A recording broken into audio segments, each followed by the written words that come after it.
कैसे हो तुम सब।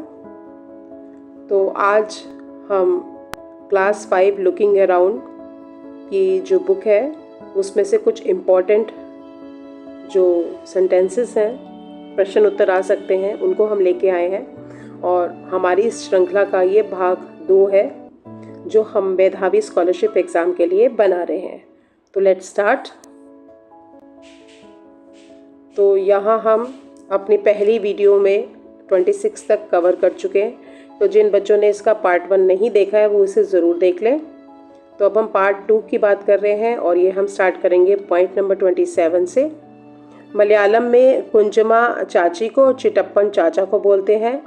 लेह में, लद्दाख में घर की निचली मंजिल पर खिड़की नहीं होती है, जैसा कि आप देख रहे हैं, क्योंकि बहुत ठंडा इलाका होता है। खिड़की से ठंडी हवा आती है और धूप भी इतनी तेज़ नहीं होती है, तो इसलिए नीचे खिड़कियाँ नहीं होती हैं। पश्मीना शाल जो है वो पश्मीना शाल जो है वो चांगपा जाति की जो द्वारा बकरी होती है, यहाँ बकरी लिखना मैं भूल गई, बकरी द्वारा दी जाती है। और ये जो बकरी है ये 5000 मीटर की ऊंचाई पर मिलती है बेटा। और इस शॉल को बनाने में 250 घंटों का समय लगता है। ये पश्मीना शॉल जो होती है, पश्मीना बकरी है, जैसा कि आपको चित्र में दिख रहा है, इसके बाल बहुत महीन होते हैं। तो उनको गर्मी के मौसम में उतार लिया जाता है, उनको धो के साफ़ करके धूल मिट्टी सब निकाल ली जाती है और फिर उसे शॉल की बुनाई होती है। और इस फिलिप्स में आ सकता है कि ये जो है वो 6 स्वेटरों के बराबर इसमें गर्मी रहती है। Move to next slide.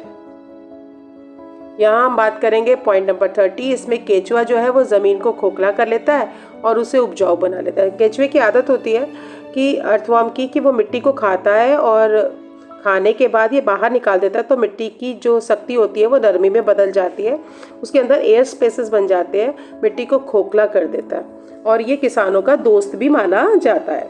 तो केचुए के मल से ज़मीन जो है वो उपजाऊ बनती है। Next fill in the blanks आएगा पॉइंट नंबर 31 की झूम खेती जो है वो कहाँ होती है। ये मिजोरम में होती है। और ये इसमें क्या करते हैं, इसमें राख के साथ खुरच कर बीज बो दिए जाते हैं। कई बार ये पूछा जा सकता है कि कौन से बीज बोए जाते हैं, तो इसमें आएगा मकई यानी कि मेज़, फिर चिली या फिर राइस। नेक्स्ट है मिजोरम में फसल काटने के जो समय होता है उस समय कौन सा नाच किया जाता है, चराव नाच किया जाता है। इसे हम बैम्बू डांस के ऊपर भी बोलते हैं।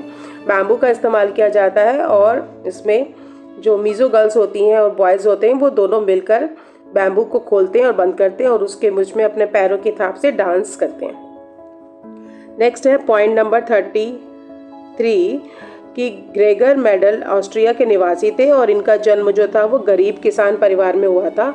इन्होंने मटर के पौधे का प्रयोग करके अनुवांशिक की खोज की थी। अनुवांशिक शब्द आपके लिए नया होगा। इसका मतलब होता है, अनुवांशिक का मतलब होता है कि कैसे ट्रेड्स और कैसे गुण जो होते हैं वो एक जनरेशन से दूसरी जनरेशन में जाते हैं। इस चित्र में आप देख सकते हैं ग्रेगर मेंडल को और ये पीछे आपको मटर के पौधे दिख रहे होंगे। कई बार पेपर में पूछा जा सकता है कि मटर के पौधे का ही इस्तेमाल क्यों हुआ। एक तो उनकी लाइफ कम होती है, जल्दी रिजल्ट आ जाता है। फिर इसके जो फूलों का रंग है इसमें 2 कंट्रास्टिंग कैरेक्टर होते हैं, या तो पर्पल या वाइट होते हैं। और फिर बीज भी इसके 2 भिन्न प्रकार से होते हैं, या तो पीले या हरे होते हैं, या फिर पीले होते हैं तो पीले में भी 2 वैरायटी होती है, या तो पीले और चिकने होंगे या पीले और खुरदरे होंगे। और अगर इसका पॉट कलर यानी कि इसकी फली का रंग देखा जाए तो फली या तो ग्रीन होती है या येलो होती है। और अगर ग्रीन भी देखा जाए उसमें भी 2 किस्में होती है, या तो मोटी मोटी होगी जिसमें धारियाँ सी बनी होगी, या बिल्कुल चिकनी होगी।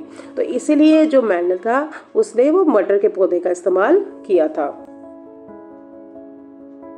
तो यहाँ हम आगे बात करेंगे कि मटर के पौधे के कुछ ऐसे गुण होते हैं, जैसा कि मैंने अभी स्पष्ट किया चित्र के द्वारा, कि उसमें बीजों का चिकना होना होता है, खुरदरा होना, यानी अपोजिट कैरेक्टर्स होते हैं। बीजों का पीला होना या हरा होना, पौधे के तने का लंबा होना या नाटा होना।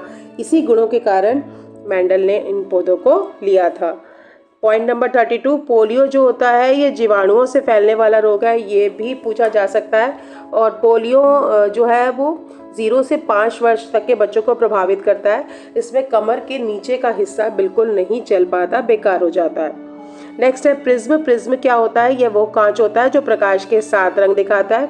जब एक सूरज की किरण उस पर पड़ती है तो सूरज की किरण के जो 7 रंग होते हैं, जिसे हम बेजानी हप्पी नाला कहते हैं, यानी कि बैंगनी, जावली, नीला, हरा, पीला, नारंगी और लाल, इन 7 रंगों में विभक्त हो जाती है। नेक्स्ट है वहीदा, जो है वो जम्मू कश्मीर की राजौरी जिले के थन्ना मंडी गाँव से थी और वहीदा नौसेना में एक लेफ्टिनेंट कमांडर है और वह भारतीय नौसेना में डॉक्टर है। वह पहली महिला है जिन्होंने पूरी परेड की कमान जो थी संभाली थी और 36 निर्देश दिए थे। तो ये भी इम्पोर्टेंट लगा तो मैंने इसको उसमें शामिल कर लिया है। नेक्स्ट है अबू धाबी में खजूर के पेड़ होते हैं। ये हमारे पुरानी किताब से यानी क्लास 4 से लिया गया।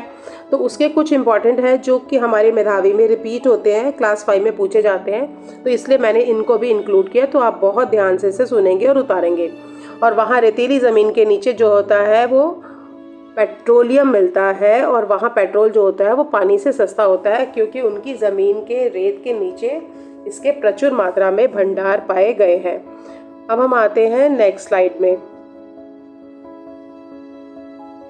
यहाँ मैं बात करूँ तो अबू धाबी जो है वो रेगिस्तानी इलाके में है। यहाँ बारिश कम होती है।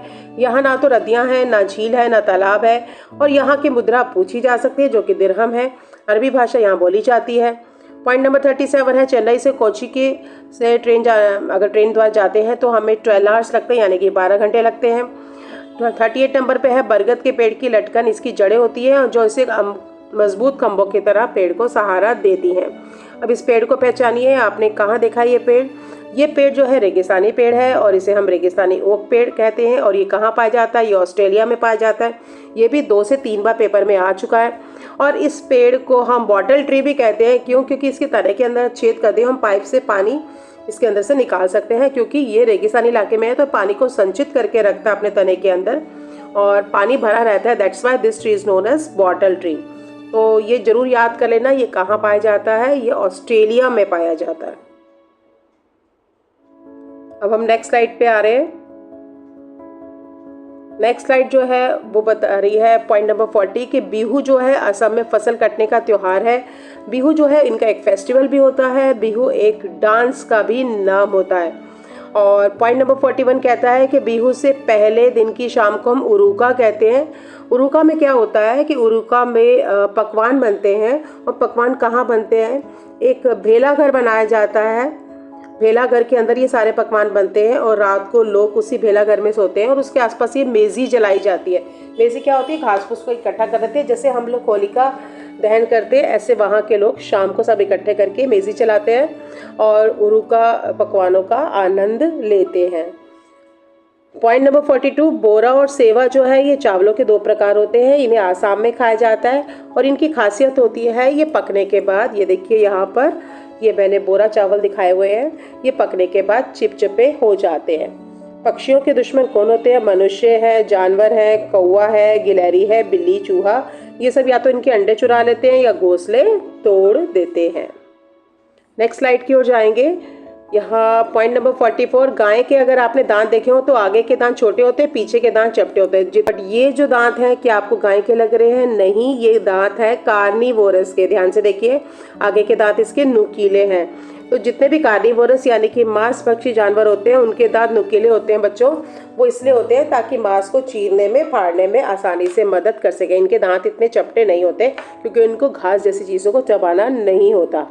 ठीक है, तो सांप के जो दांत होते हैं वो नुकीले तो होते हैं पर यह शिकार को चबाता नहीं है, यह निगल लेता है। यहाँ इस चित्र में आपको दिख रहा होगा कि इसकी जो दांत होते हैं वो सिर्फ ट्रैप करने का काम करते हैं, पकड़ लेते हैं, पकड़ बना लेते हैं, बट उसके बाद ये अपने भोजन को खाता नहीं, चबाता नहीं है, ये निगल लेता है। तो इस चित्र में आपको साफ दिखाई दे रहा होगा। काटने और कुतरने के काम करने के कारण गिलहरी के दांत जो होते हैं और खरगोश के दांत हमेशा बढ़ते रहते हैं। अब हम आ रहे हैं आज की लास्ट स्लाइड पर। चील, बाज, गिद्ध हमसे 4 गुना अधिक। बहुत बार ऐसा हुआ, ये फिलिप्स में पूछा गया है कितने गुना अधिक तक देख सकते हैं। रात में जो जगने वाले होते हैं उनको 2 ही कलर दिखते हैं, सफ़ेद और काला। और मछलियाँ जो होती है इलेक्ट्रिक सिग्नल यानी कि बिजली की तरंगों से संदेशा देती है, खतरे की चेतावनी देती है। 49 नंबर पे है नल्ला माड़ा, जो है ये आंध्र प्रदेश का है। ये कुछ गांव के नाम है जो आपने अच्छी तरह से रट लेने हैं। बाजार गांव जो है वो महाराष्ट्र में है, कफ परेड मुंबई में होती है और होलगुंडी गांव कर्नाटक में। ये 4-5 गांव के नाम अच्छी तरह से याद कर लेना।